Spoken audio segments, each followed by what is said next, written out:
So I volunteered to offer my vision of success. So you all shared a little bit about what your program would be like if it was wildly successful with folks at your table group this morning. And I have been, I guess, gradually moving towards my vision of wild success. And it's taken a while to get to this point, but I'm gaining optimism, gaining confidence that I'll get there someday. And I think part of what was needed to get there was having the right team and having the right partners and collaborators to get where this vision can take us. And I think Deanna probably represented the vision much more articulately than I can, which has to do with how we convey information and convey information in a way that motivates change in the agricultural biosecurity space. And so one thing that has really frustrated me over the years, and I have been part of this, is having websites where it's just a list of resources, right? So you have done your job because you have now your UVM biosecurity page, and it has 10 resources and 10 links, right? That's really useful to who? So I've been trying to convert things so that when you go to the website, you actually get information that you might be able to use. And when I first developed a website, I basically parasitized all the information that was out there and that was readily available and made it into a website that was called Healthy Farms, Healthy Agriculture. But it was embedded on the UVM website, which at the time we used Magic Script and some other stuff that was relatively easy to use. And then last year, the web powers that be said, we're going to a Drupal site, and all of our academic sites will only refer to academia.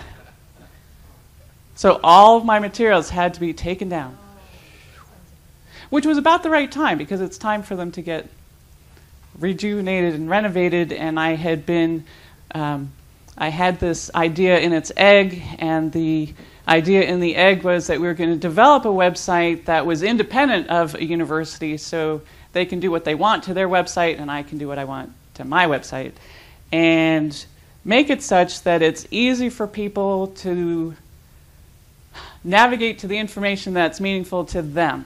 So it's not about what I want them to know, but allow them to access where they want to go. And part of my strategy in that is hopefully where they want to go will provide them some information they may not even have been expecting to land on, but may discover that it's relevant to them. And it may make them stop and think, and it may make them want to know if there's something they should be doing about what they were just introduced to. And so this is a mock-up of the landing page of our website that's still on a staging site. There's a lot that needs done before this goes live. But you can see that we're representing different, at this point, different livestock commodity groups. This branding we came up in Vermont a long time ago with the previous to the previous effort that I'm working on. And all of the folks that were part of that project liked the moniker Healthy Farms, Healthy Agriculture when we were talking about biosecurity. Because it gets at what someone here was saying, that our success is something not happening, right? But the success is this. It's that they're healthy, that we have healthy farms and healthy agriculture. And so if we can point everything in that direction and help people get there, stay there, be on their way there, we're going the right direction, all right? So if we can have people find through some image, something that represents them, it's like your portal, right? And so then it's going to take you into resources that make sense to you because that represents your world. And we've talked a little bit about some of the mindset issues that we might run into. So how do you do that in a website? So I always wanted the website I had wasn't to this point, and I don't know that this one necessarily is going to get there without, the next step being added on, but I really want the website to not be just a static set of pages. I want the website or the person who's coming to the website to interact. And so somehow I want this designed not to be responsive to the device, just the device that it's being on, right? So we've got to do responsive design. But I want the website, the information that's coming out, to respond to the user. So maybe we have a quick poll that pops up, and they answer the question, and now whoop, down the rabbit hole they go, right? So now they're going to get directed in an appropriate way. Even just getting some feedback, an early version of this, I would see having one of these pop-up polls, and maybe at this stage in our development, it just responds by letting the user know where their answer sits relative to data that's been collected in another survey, right? So, thinking about the survey work that Glenn and Lee have done, there's some things in there that are interesting that might help us figure out where somebody sits in their risk perception. And maybe that's helpful for them to know where they sit relative to others.